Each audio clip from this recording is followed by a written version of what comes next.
Yeah. rock the beards like me and Nate. What are you doing? Nah, man. Look, I'm too gray. Yeah, I'm almost as old as Mandus. Fuck. I know. That's why he shaves his, because he knows he'll be rocking the gray otherwise. Exactly. Man, I'm the last guy to be doing the technicals. The worst. And Sarah's not home, so I'm like, Kyle, man, look. I hear Sarah does everything for you. Everything. Literally. Spoon feeds me, too. I didn't say that. There he is. Hey, do it. That's happened. Let me hit George real quick because he's on he was on Skype. Yeah. Good call, Nate. Thank you. Oh, let me grab. Hold on. Let me grab. All right, guys, here's the plan. Yeah, so honestly, I think my shit alone is gonna just like drown these guys. Boy, this is. Oh, I got. Meadows said I could post them. Oh shit! Yeah. So I just have to blurt out the drug talk on them. So, dude, this is gonna be such an ass kicker. I brought something to drink. George, why don't get us going because we're already recording it when we're crunched on time. When Nate says, Nate, do like a tap of your hat or something, top of your head when we've got only about 5 minutes to go. We know we got to roll it up. Pull your hair. Get right to it. Ladies and gentlemen, boys and girls, you already know what time it is. It is the King's Court. I got my guys back. Andrew is back in the building. Sid, Nate, and of course, my co-host, Mandus Buckle. Mandus, what up? What's up, George? Hey, so 2 weeks ago, we had a topic of the Mount Rushmore of coaches. Great topic. Definitely lots of conversation worldwide. Sid, thanks for bringing that topic to attention and bringing light to the guys who deserve credit. But from that, there was a lot of debate and a lot of conversation about opportunity versus skill. And so we decided to do a part 2 of coaches. There's a lot of coaches that supposedly will say they haven't had the opportunity. They could have possibly been one of the best, made the Mount Rushmore or top 6, top 7, and weren't listed. And they say they just have never had the opportunity. And so the panel is going to take one half. Andrew, Sid, Nate, you guys are going to take the side that says, hey, maybe the Mount Rushmore or the top 7 guys we listed aren't the best coaches. There's a lot of other coaches out there. And George and I are going to take the side of the best are the best, point blank, end of story. With that being said, Andrew, let's kick it off, my friend. All right. So I'm going to use a car analogy here. I think the coaches we talked about the other day, the Mount Rushmore coaches, to use an analogy of cars, they work with Ferraris, okay? And, yeah, they're great at working on Ferraris. They're great Ferrari mechanics. But I think a better example of a great coach is someone that can work with those Ferraris, but can also work with Fords, Toyotas, Kias, meaning the lesser genetically gifted people out there, the broader base of the bodybuilding community, if you will. Not everyone has Ferrari-like genetics, if you will. So a great coach can take people with lesser genetics and turn them into champions. And in my mind, no one's better at doing that than my friend, mentor, and coach, John Meadows. I could go over the list of names of guys. I just got to look at my sheet. Ken Jackson, Fuad Aviad, Mark Dugdale, Josh Wade. Josh turned pro as a Masters 35-plus winner at the Universe in 2016. And he's placed top 5 in 4 or 5 pro shows now. He had Ivana Vusic. He turned her into top 5 talent. He now has Missy Truscott. He did her training for the Arnold, and now he's actually taken over her Olympia prep. She was so impressed with him that she's riding her Fitness Olympia prep on him.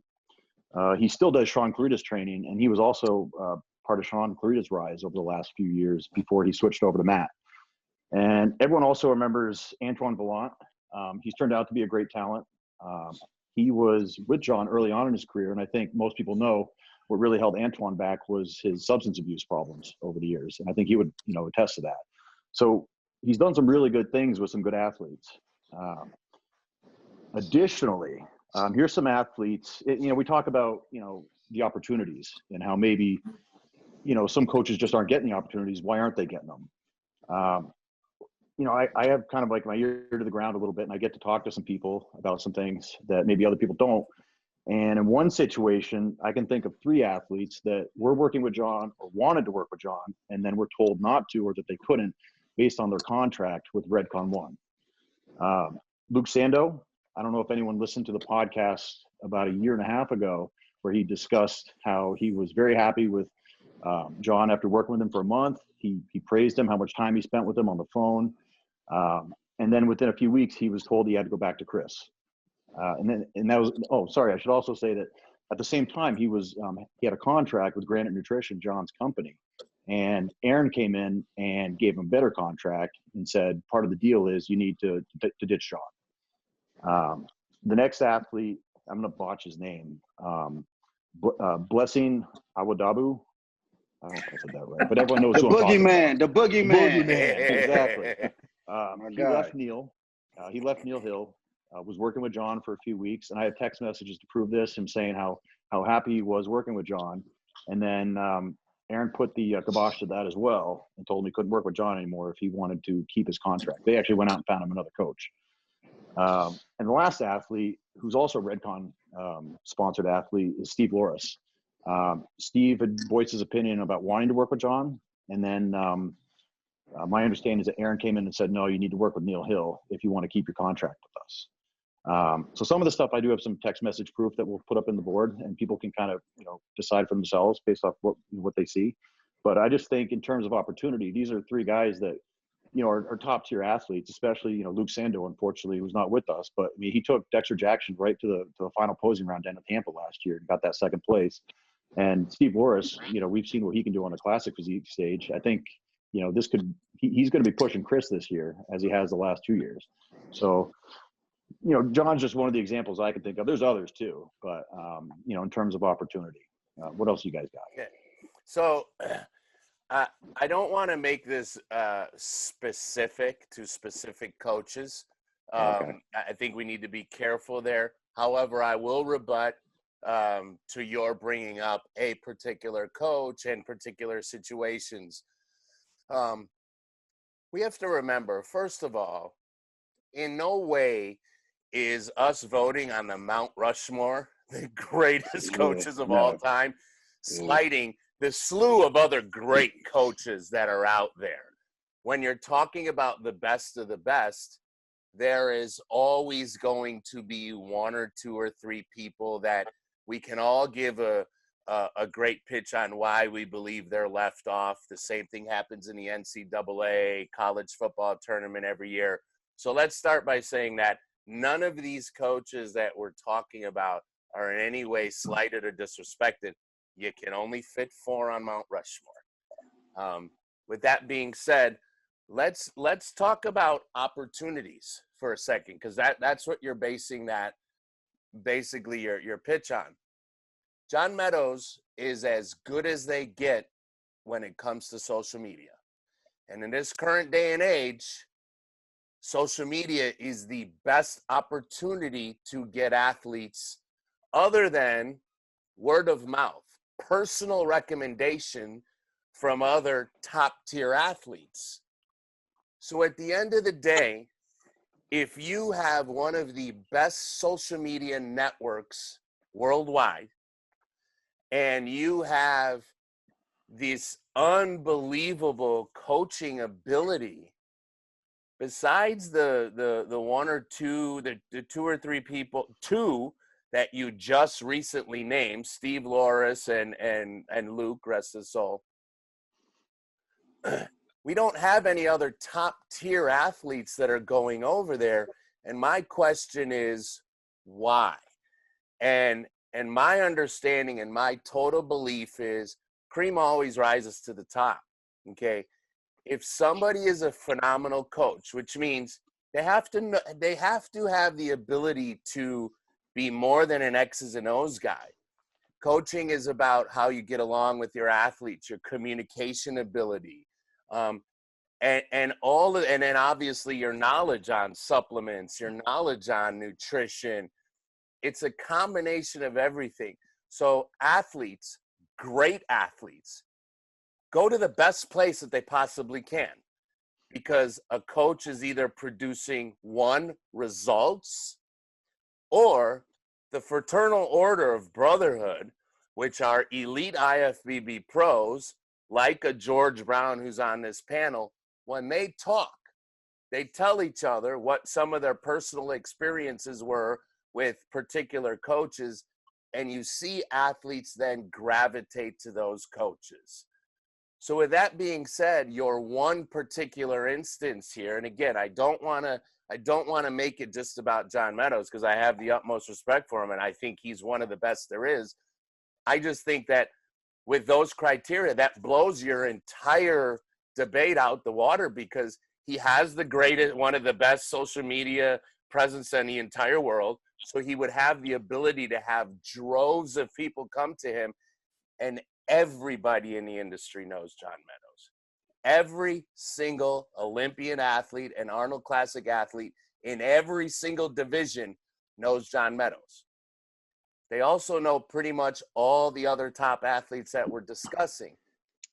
If they felt comfortable, or they believe that he was their best opportunity to win an Arnold Classic, to win an Olympia, to win a pro show, wouldn't they go to him? I can counter that actually with three things. Sure. Both Ken and Fuad worked with John, and then they actually moved on to work with Chris.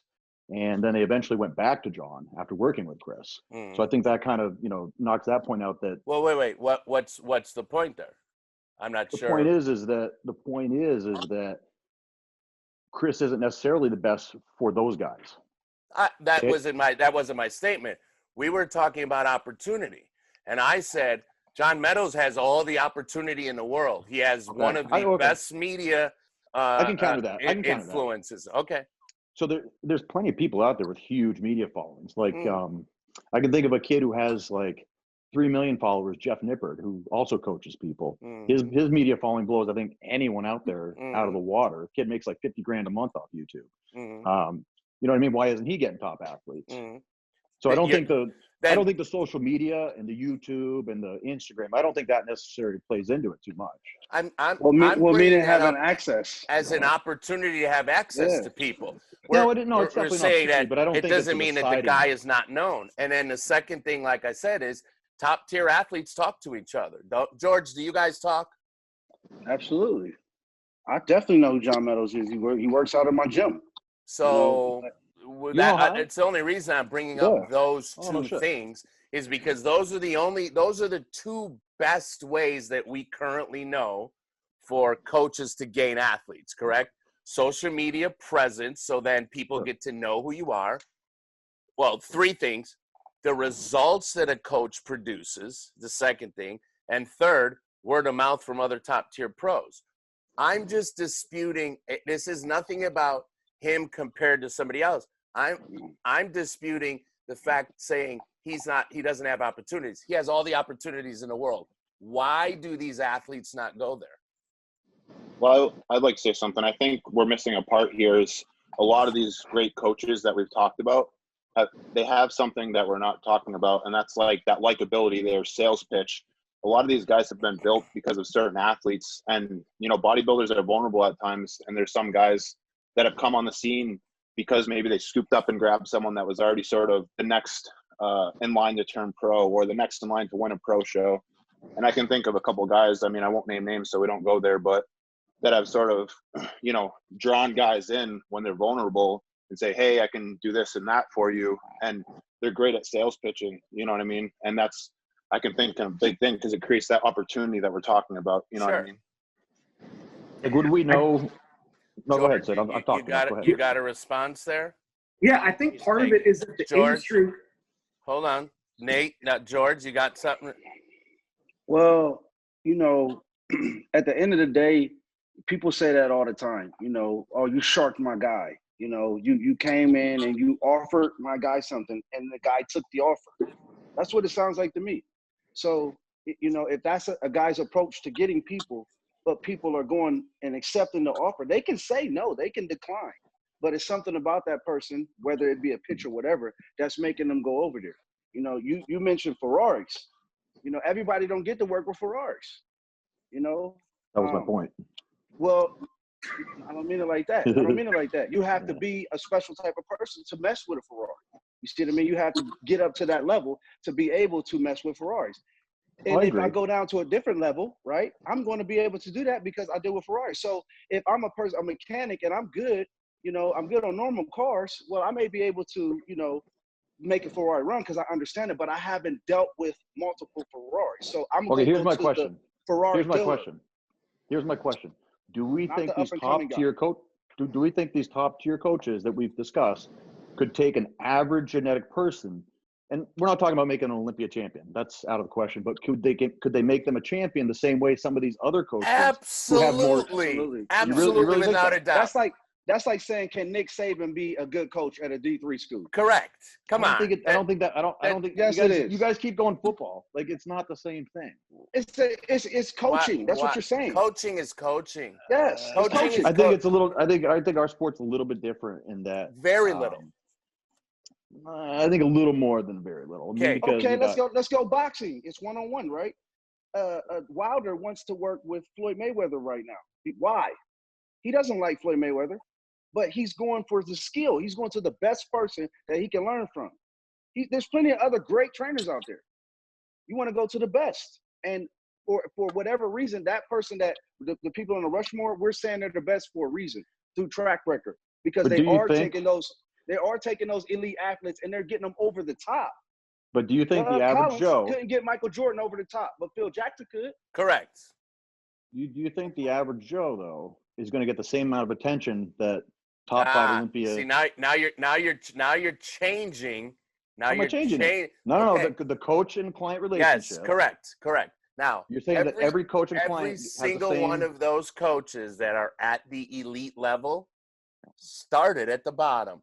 So before they ever worked on Ferraris, they worked on Chevys and Fords and Chevelles for years and years and years.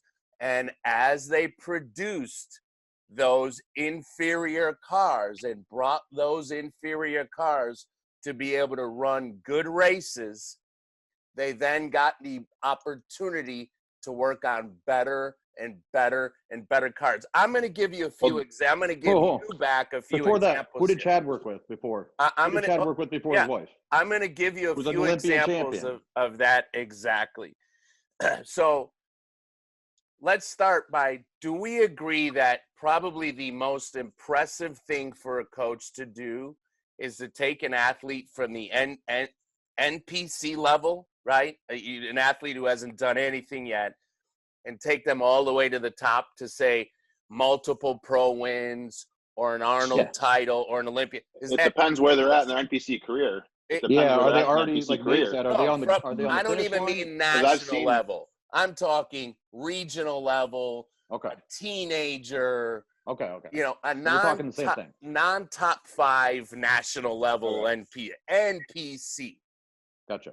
So we all agree that that's the most impressive thing to be able to do with somebody? Yeah, definitely. In my mind, absolutely. Okay. Would we agree that would we say that it's probably the second most impressive thing to take somebody who's already been an established pro for several years and can't ever crack a top 5, maybe barely crack some top 10s, and can take that athlete to become an athlete who wins multiple pro shows year after year, Arnold titles, Olympia titles? Can we agree on those two things as probably being the two most impressive? I can, absolutely. Okay. So let's talk about one of the people out Mount Rushmore, just to give you a small example. Chris Aceto has taken these teenagers into the IFBB. DeMayo, Regan Grimes, Jay Cutler. Teenagers. I think Francois was a middleweight as an amateur when he took him over. Cody Montgomery, the most decorated and celebrated youthful athlete the sport has ever seen, right? At 20 years old. Luke Sandow. Again, I don't want to really keep bringing Luke's name up. It's probably, but was outside the top 15 the previous 2 years to third place at the Arnold. Jay Cutler and Sean Roden both took the Olympia titles from guys who at the time they were Mr. Olympias were both considered unbeatable. Ronnie Coleman during his tenure was considered unbeatable. No one's going to catch him. Jay Cutler. Not when Jay beat him. Chris is an outlier, though. No one else has done that. I'm just saying that during his time. Chris is an outlier. Phil Heath was considered unbeatable, and Sean Roden got him, right? So again, can we say that about Chad Honney? Hold on. I'm just bringing up one of the examples, like Andrew did with one particular person. Using so I'm your own just point telling from the other you, day. out of those top people, they too have some unbelievable success at the lower levels and have brought people from nothing to everything.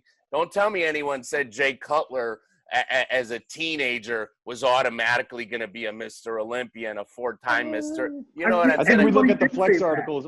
Flex was calling him a future Mr. Olympia when he was like 19. Yeah. Andrew, I think I got the cover still on my bedroom wall. He still took a teenager. He still took a teenager. We've already just all agreed. We've all agreed that that's the most impressive. You know, there's been 10,000 more teenagers who flopped, right? I mean, come on. Let me counter your point with a point that you made in our previous episode last week when, I brought up the point, trying to validate Chris as one of the top coaches. And you countered back the other day with how much he missed. And you used the example of the New York Pro where, he had the winner, but he had four other guys that were outside of the top 8 in that same show. So I think, as well as he does, to take your point from the other day, those 5-6 other guys in the show that we don't hear about or we don't think about don't do as well. Every coach has those situations, though. Oh, now it's every coach has those. Well, no, I mean, wait a minute. What? Are we saying that every single coach who has had, regardless of the sport, who's had multiple titles, hasn't had multiple fall downs and failures? Every success comes from failure. So I don't even think it's necessarily failure. I don't think it's necessarily failure. Sometimes the other guys just look better. Like he might have brought those 4 guys that didn't place in the top 10 at their very best. Correct. Because they're not top tier guys. It's just 6 or 7 other guys look better that day. Right. Well, that's why I think that's a moot point. Sure, he had one guy who won and then 4 others who didn't. But are you then saying that he's not a great coach because 4 guys did?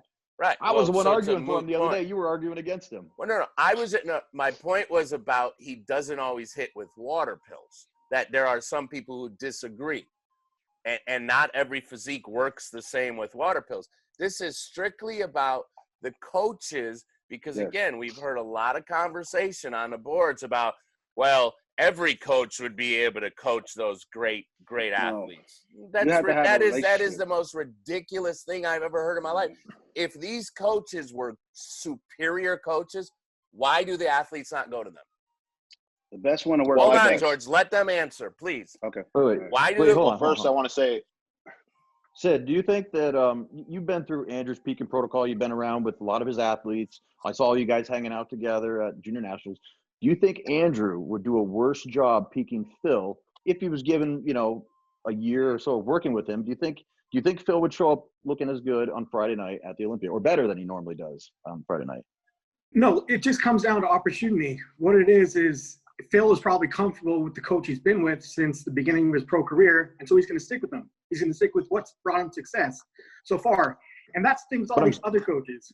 But I'm saying, do you think it's that hard to get him? Wait, why are you asking another panel member his opinion? This is a debate of you guys back with us.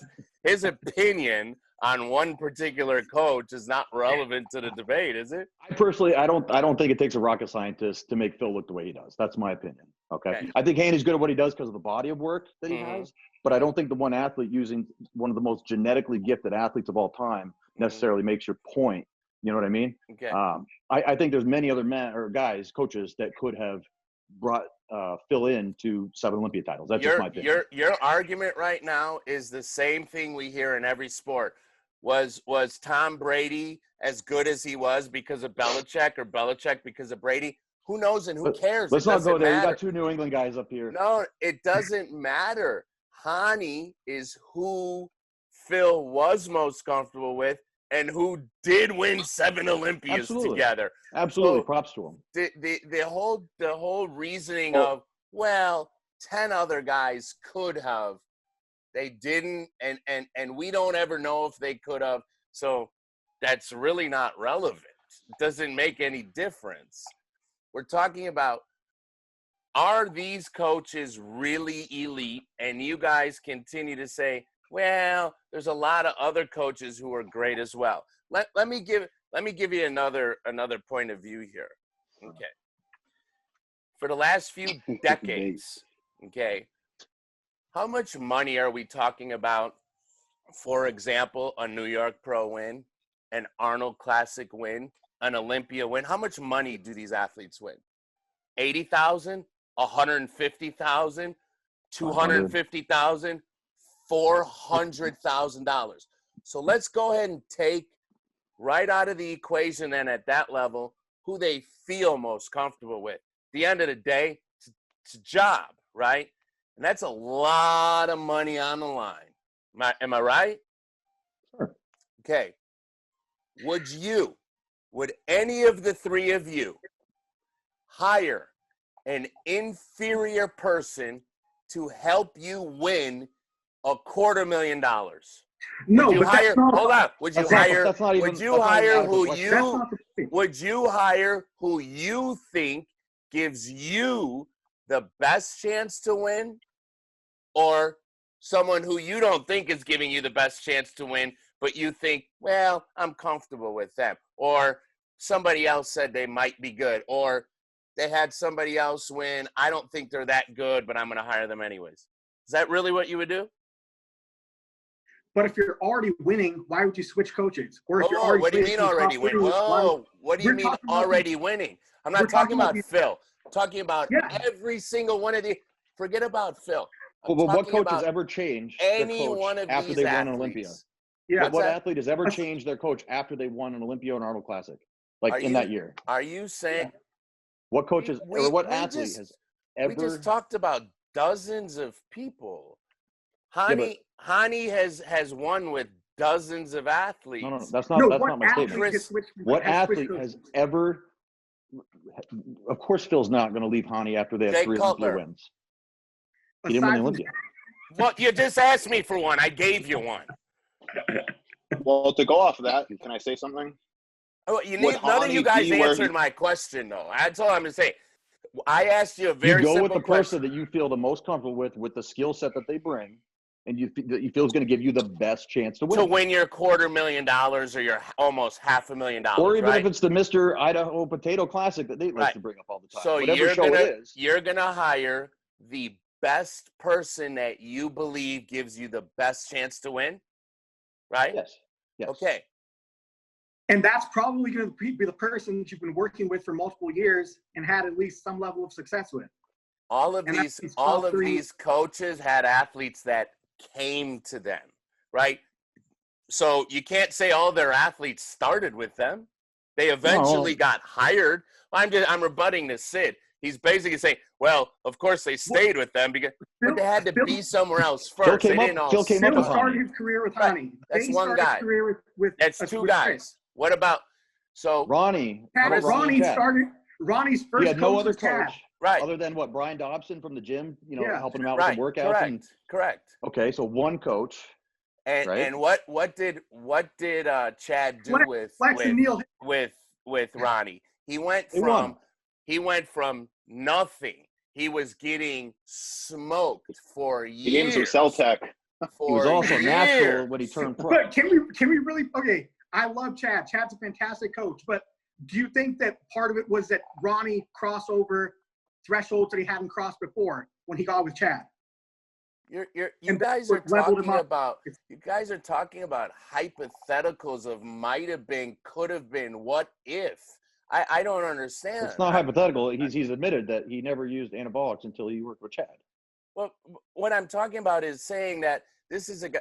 Wait, are we saying that he went from 8th to 1st, and all those years he was traveling that he had never used anything?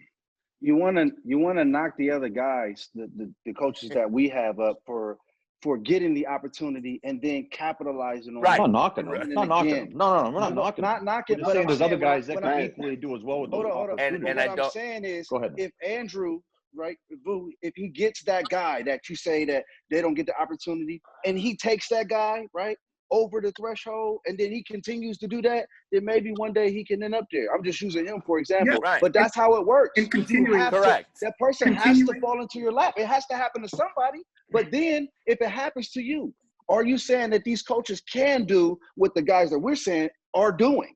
Not hypothetically. Yeah, I think so. They took the guy with the opportunity. It's the same. We don't know that. Okay. Can I say using something? that Andrew Vu example. Nate, what did Nate got to say? He keeps on trying to jump in. No, a Using perfect that example is. Shut the fuck up. Oh my fucking god, dude! Go ahead. A Go ahead. perfect example. Go ahead, Nate. Go ahead. Fucking god. A perfect example is Hani Rambod because would he be where he was without Jay Cutler leaving and which he was already established, Jay Cutler with Aceto. He left, went to Hani, and then how did Hani get Phil Heath? Jay Cutler. Think about it like that. It's about opportunities created. I'm not saying that these guys on Mount Rushmore are not good. They're excellent, obviously. But there's other guys that are excellent that are not having these opportunities like I just presented. Okay, so let's go back to what you guys continue to not answer. First, we're not saying that these guys are not good coaches. No. We all put them on the Mount Rushmore. Just please, you guys, answer me this. Why someone like John Meadows, why do they not have the opportunities? Well, Because Andrew they have just a gave an hand in other pots. I just gave you 3 examples of how 3 top athletes have been basically barred from working with him. You're talking about 3. two top athletes right 2. now. Blessing is not a top athlete. Blessing hasn't even competed. Right. I'm just saying. You're talking about, you just named 2 guys that this just happened recently. We'll stick with 2. You just used Luke as an example. How long has John Meadows been in the game? 30 years? 25, 20 years? I think 100 or something. Yeah. Again, great reputation as a knowledgeable guy. Why have not a laundry list of other genetic freaks gone to John Meadows in the last 20 years? I think also another thing we don't talk about is athletes are going to go towards coaches that might be in their line of thinking with how they do things, and particularly when it comes to chemicals. We can all think of a particular coach that we know that likes to push compounds pretty hard, and we know that some coaches lose athletes to this coach because they know he's willing to roll the dice a little bit more. That's just one example. Sure, Absolutely. Absolutely. But you know, I think if maybe a young guy in his 20s is like, oh man, I'm invincible. I'm going to push this thing to the limit right now, and I'll worry about the health thing later on in life. They're going to be more apt to choose a coach that's willing to tell them what to take. You know what I mean? Absolutely. That happens every year with dozens of people. That still doesn't. That's a percentage. Well, let me ask you something. There are thousands of athletes out there coming up every single year. If somebody is that good, they're going to get athletes to come. Let me go over a few things that I think are, again, not talked about enough, but perhaps are some reasons that other people are not getting as many opportunities. Communication skills are essential, right? Athletes' experiences. So I saw somebody write down a list of a couple of other athletes that they had, and then athletes have left them that they've had success with. Goes to what Sid's saying and what you guys said. What Olympian athletes are going to ever leave a coach? So why are those athletes leaving? Dealing with the mental game.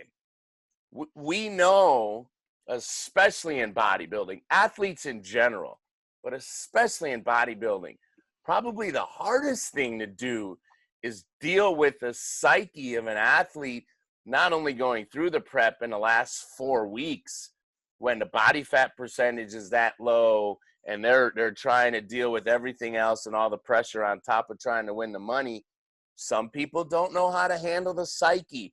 And last but not least, are there maybe some people who cannot relate culturally? There's so many athletes who come from so many places, who are different genders and different races and different religions.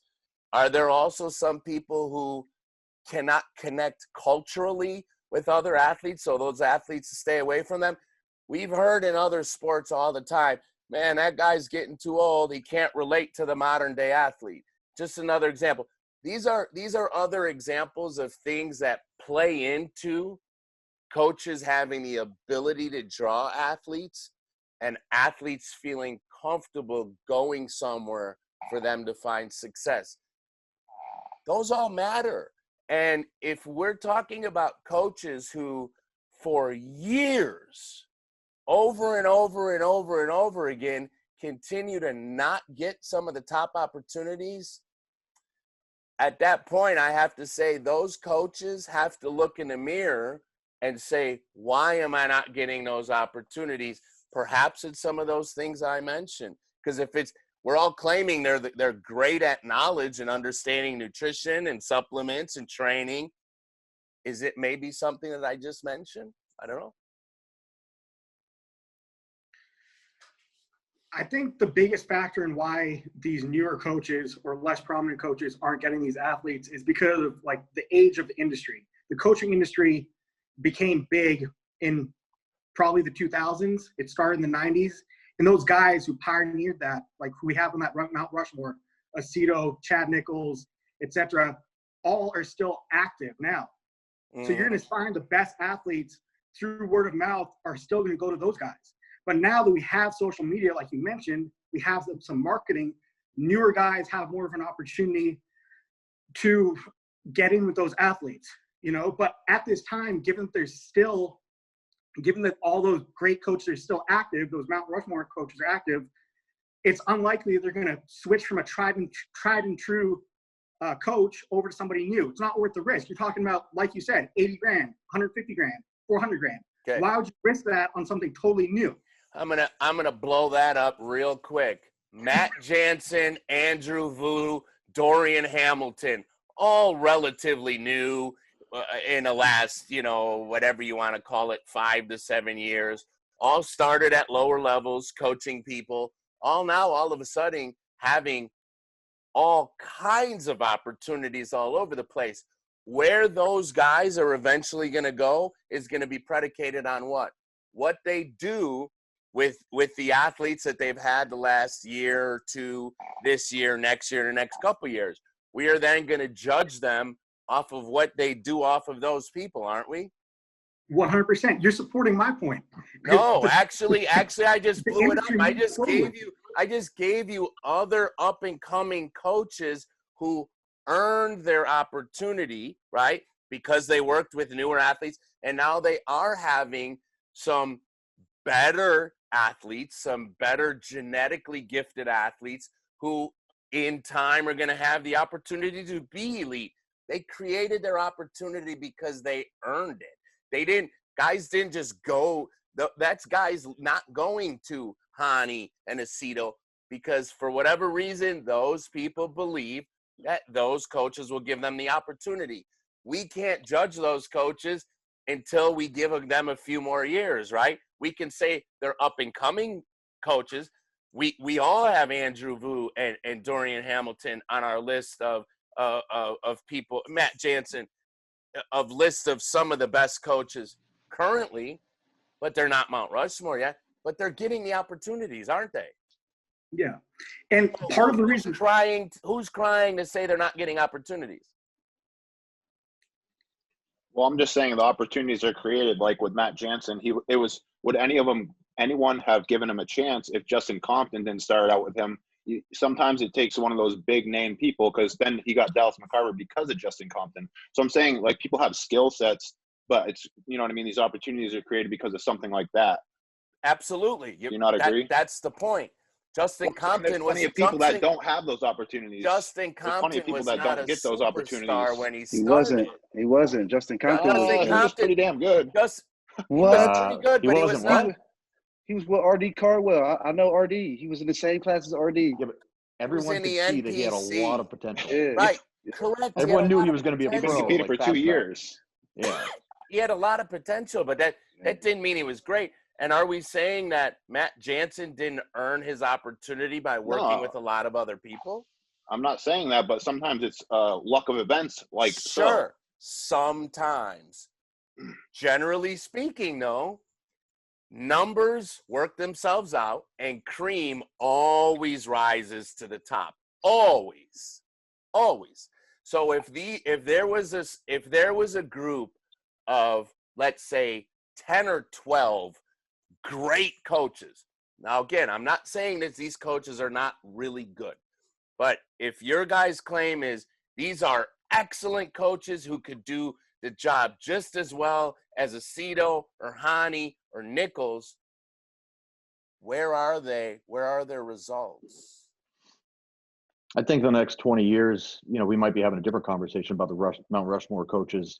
We could be. Because as right. we, like, man, as you and me have been around for a long time in the sport, back in 2002, 2003, all we had was Flex Magazine, right? In terms of media. So we only knew about, and we only had two classes, men's bodybuilding and women's bodybuilding. And then 2004, 2005, we got figure, and then bikini and all the other classes that have popped up over the last 5-6 years, which is creating obviously more opportunities for coaches. Correct. So I think as we continue to evolve, the Instagram, the YouTube, there's two pro shows every weekend now, it seems like. Right.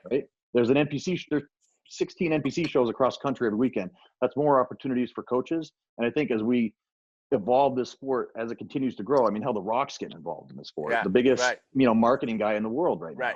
I think in 20 years when we have this conversation, the names might be a little different. I think we'll still look back on the guys that we talked about last week with complete reverence and respect and everything. But I think maybe that might switch shift up a little bit, But it's still going to be the same. Who we think is the greatest, and it's going to be based on results, right? Do you think Chris and let's say Chris continues coaching for 20 years and Hani continues coaching for 20 years and Chad really gets more involved and starts coaching again and does more athletes. Do you think we're going to still have those guys on the Mount Rushmore in 20 years or 15 years? So let's try and be let's say in 10 to 15 years from now. Is that fair? Let's say 10 years. 10 years from now. I think in 10 years from now, on that Mount Rushmore, there's at least 2 guys who could not be caught. Okay, if we just went with 10-year span. One would be Hani. You got 19 Olympia titles. I don't care what somebody says about he got hand-given guys or girls. He won. At the end of the day, it's a competition. And not only did he win, these people were talking about major amounts of money. If they didn't believe he was their best opportunity, they would not have hired him. They would not have stayed with him. So just from the mere fact that he has so many more titles than everyone else, I don't think he can be caught even in the next 10 years. After that, sure, totally. The other person. You guys use the sports analogy, because 50 years ago, people thought Joe Namath was like the top quarterback or Roger Staubach, Correct. And then as we evolved into this generation, you got Peyton Manning, Tom Brady, Aaron Rodgers, Absolutely. So as the sport evolves and Absolutely. The numbers. I'm with you.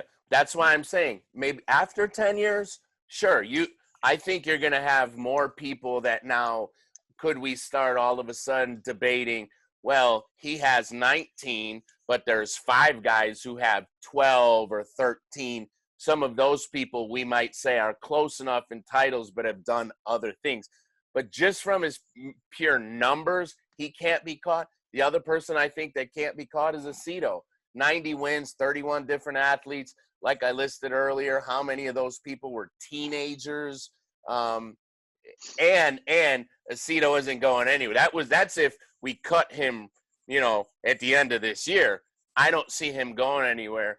Now, again, all due respect to Chad, only because he's getting farther and farther removed, he's someone who might be able to be caught, especially because, yes, we know Chad coached, Flex Wheeler and Cormier and all these other guys. His biggest claim to fame is probably the greatest bodybuilder of all time. And if it's him and his wife, you could probably make an easier case to maybe catch him. I'm not saying, I just mean in 10 years. But it's still going to be the same conversation, and you're still going to have a dozen people who everyone's going, they didn't have the opportunity. And I'm still going to say the exact same thing. Opportunities are earned. Yes, Nate, once in a while, you fall into an opportunity. However, it's what you do with that opportunity that continues to have athletes continue to come to you. So once you got lucky and had that one lucky opportunity, you still had to prove yourself. Other than that, as a coach, you have to earn your opportunities and then continue to prove that you can do something with those opportunities. Otherwise, those athletes don't continue to go to you for whatever reason. Yeah. I mean, the biggest reason why a lot of these guys might not be getting the opportunities if they want to is because they're not willing to hustle for it. And by hustle, I mean reach out to the athletes and try to bring them onto their team. I know that you see that George, the joke about him is that he goes to shows and he'll be talking to athletes backstage, trying to bring them on. The same thing with, I think Connie Rambod at one point was the guy who was was on the come up and was giving out, free preps to certain athletes. And so if you're not willing to do that, that's going to hold you back in taking that next step. Maybe. You're becoming one of those big coaches. Maybe. George, what do you got to say about that one? Like I said, you get out what you put in. So if you are beating the pavement like that, you may come across something that's nice. I can't knock a coach for going and offering services, because, that's the business that we're in. It's a service that I'm offering. That's it, So I think that right, like you said, that may create an opportunity, and it's just boots on the ground, knocking door by door, and you're gonna come across whatever. You get out what you put in, and that way you brick by brick, and then you may end up at the top. Sid, Simple. Sid, if a coach came up to you today at your next show and said, "Come on, come with me, forget Andrew Vu, to hell with him," are you going? No. Because I think Andrew's oh man, well I think Andrew's the best. Wait, no, hold on. Let's change that. What if Hani or Chris comes up to him and says, "Hey man, I think I can bring you in your next show and you're gonna win"? No, I'd still be sticking with There Andrew. You go. Andrew's the The relationship. I mean, hey, correct. I will say, me and Andrew have a close relationship, but if Aceto came up to me and approached me, it'd be pretty damn enticing. and Nate, why would that be enticing? Because he's Aceto. He's got Sergio J. He's got the legs. So guys, they definitely think about it. Guys, I think without a doubt, there is a slew of other great athletes. Great coaches out there. John Meadows is right at the top of that list. The utmost respect.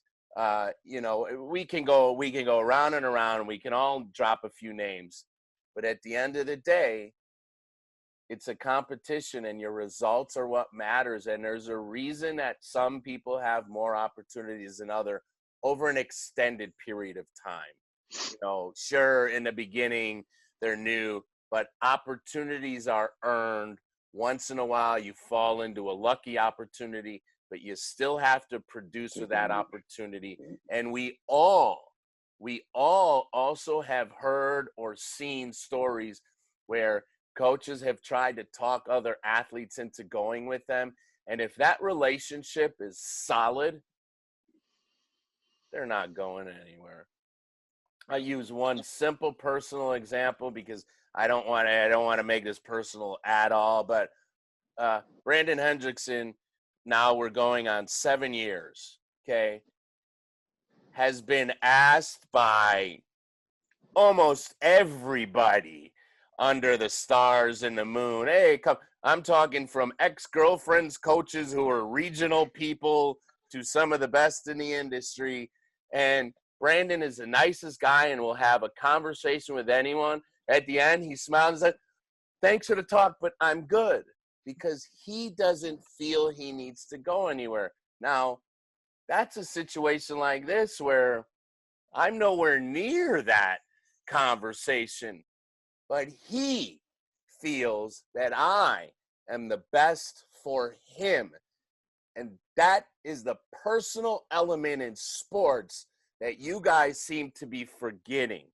And that I think will that's the point that we're bringing up never, more. ever go away. No. That the personal, No. there's a human element of sports. You missed Okay. you missed something here, Mandus. You missed something. I think we are more engaged in the personal element of the coach-client relationship, and maybe that's why, you know, I just think that's the biggest factor. I'll just leave it at that. Yeah. That the coach-client relationship, you know, clients feel comfortable with the coaches that they have, Right. regardless. We all agree to that. They don't. We all agree to that. We all agree Olympia to that. W.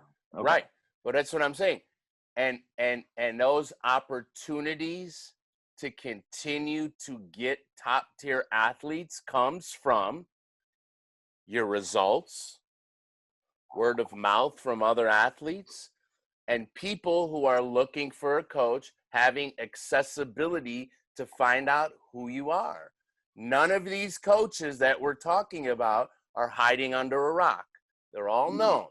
So they have the opportunities. There is something else happening that they don't continue to get some of the opportunities that you guys are talking about, is my point. And that's why, like I said, cream rises to the top. The best athletes work with the best coaches for a reason. They feel that they give them the best opportunity to win, period.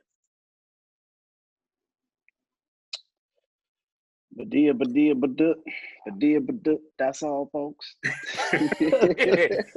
Guys, I think part of the reason why we ended up having this conversation is because we made the first video about Mount Rushmore, and we had some people that were sort of not necessarily, I wouldn't say aggravated, but some people that had a strong opinion of their coach or someone they believed in that we might not have mentioned. So the real reason why we're really here is because we wanted to touch subject of those people that didn't really get their voices heard. And, you know, there's a lot of great coaches out there. If you're a crappy coach, you're not going to last long. You'll weed yourself out. right. You know what I mean? So you're right. The cream does rise to the top. So if you guys are out there listening and you think you're a great coach or your coach is a great coach, then let them do the work and it'll show. And like you said, cream rises to the top. So I think part of the reason is, you know, we're all in agreement at sorts. You know what I mean? We might have a varying opinion here and there.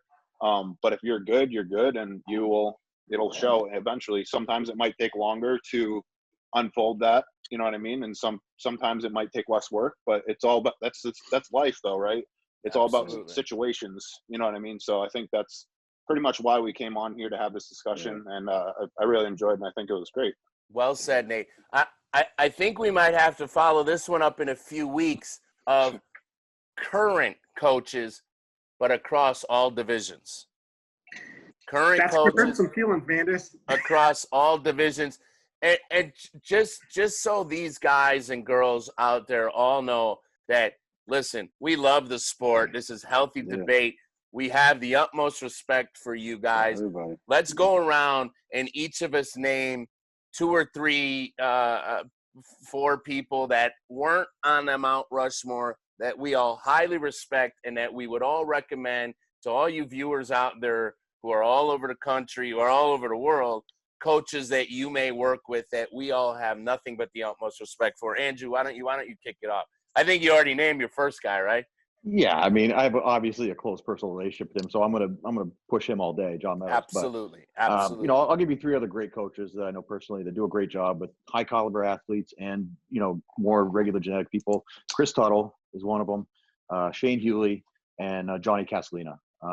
You know, they rarely miss. And I know they put a lot of time in their athletes, and they have huge athlete loads. So I'll leave it with those guys. Sid?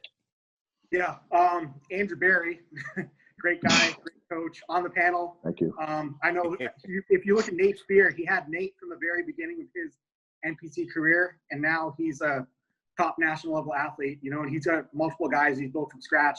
I think that's the biggest indicator of what a great coach is. I agree. Johnny Castellana, like Andrew mentioned as well, great across different genders, great across different divisions, big fan of his work. And then, I mean, I got to say my coach, right? Otherwise I wouldn't be using him. But Absolutely. Andrew's another guy who's great across all different genders and divisions. And he actually, what I like about Andrew is he cares about the athlete and the work. He's not just in it for financial gain. And that's huge for me. George? I would say all coaches that I've worked with since I've been here. So that's Mike Davies, Brian Hordick, and Mandus Buckle. I made the list. They all have different styles. They all want to win. They all have knowledge. I've taken, things from all of them, and they make me who I am today. So those are three guys. Nate? I got to show some New England love, both New England guys. But, Justin Randall, who was on us the other day, I think we're going to see him continue to grow. He's very modest and didn't really specifically say he's like a big coach, but he's growing rapidly. He's got some pretty good guys on his roster, and I think in maybe 5 more years we'll be talking about him as like an Andrew Vu or one of those guys sort of coming up. And also another guy a lot of people aren't aware of that's a really great coach is Jose Raymond. I've seen him work with a couple guys and got them their pro cards, got the, brought them to the next level. Robbie Gould, Justin Randall, who I just mentioned. And these are also guys that, so that's from the Chris Aceto tree. But Jose actually has a lot of people, he's worked with a couple of females too, and peaks them really good. And he's a guy that I've recommended to other people. And I just don't think he wants to take it to the next level, but he has a great eye in bodybuilding and someone for in and out like crazy. I got one more I forgot to add. Ariel Alberto, he goes by Cuts on Instagram. I mean, he puts out so many men's physique and classic guys. I mean, if you go to any of the national shows, he's got 3 or 4 guys in each class usually. He's a really good, modest guy too. He never talks about his success, but he's very successful. I guess I'm going to make my list a little bit longer. I hope you guys I'm going to Omar Ventura, hats off. He just came off one of the greatest seasons a coach could have, where he had 1st, 2nd, and 7th, I believe, in one division at the Olympia. Wow. Obviously, kudos to him.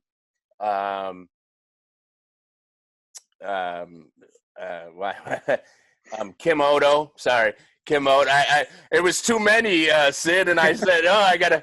Kim Odo, who I think is probably the best female coach of all time, history-wise. Damian Segova, who I believe is the best female coach currently. I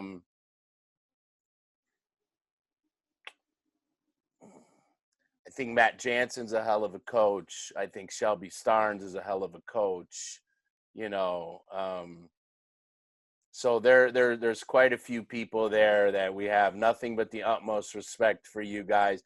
Ryan Benton out on the West Coast, Zero Gravity, has been doing this thing for 20 years. I believe Ryan's a big part of the reason that bikini and men's physique are even around. I heard that too. People don't know. So again, there's something to be said about people who not only are producing athletes on stage, but help change the game, so to speak, like John Meadows and like Milos, where they bring something totally new.